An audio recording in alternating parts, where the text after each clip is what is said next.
वैसे आज एंटी मोदी मोर्चे को बीएसपी अध्यक्ष मायावती ने भी जोरदार झटका दिया। मायावती ने साफ साफ कहा उनकी पार्टी किसी मोर्चे में शामिल नहीं होगी। बीएसपी लोकसभा चुनाव अकेले अपने दम पर लड़ेगी। आज मायावती का बर्थडे है। इस मौके पर उन्होंने प्रेस कॉन्फ्रेंस की, अपनी 2 किताबों का विमोचन किया और इसके बाद मायावती ने कहा कुछ लोग ये अफवाह फैला रहे हैं कि मायावती राजनीति से संन्यास लेने वाली हैं। उन्होंने कहा यह बिल्कुल झूठ है, उनका ऐसा कोई इरादा नहीं है।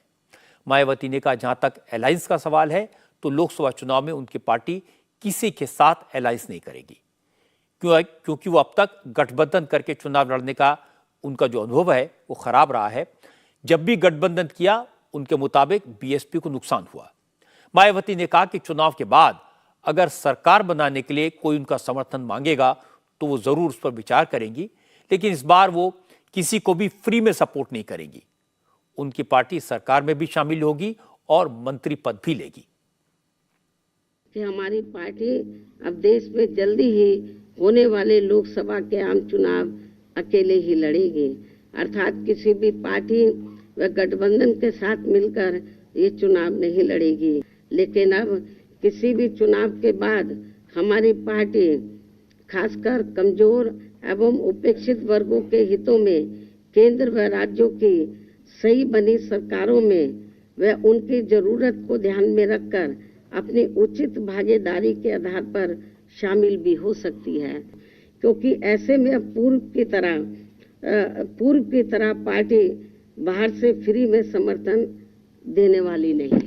विपक्ष के इंडिया गठबंधन को लेकर जिस प्रकार से सपा मुखिया ने एक सोची समझी रणनीति के तहत बीएसपी के लोगों को गुमराह करने के उद्देश्य से कुछ ही घंटों के अंदर बीएसपी प्रमुख के प्रति गिरगिट की तरह अपना रंग बदला है, तो उससे भी पार्टी के लोगों को जरूर सावधान रहना है। असल में मायावती ने कभी न कभी हर छोटी बड़ी पार्टी के साथ अलायंस किया है।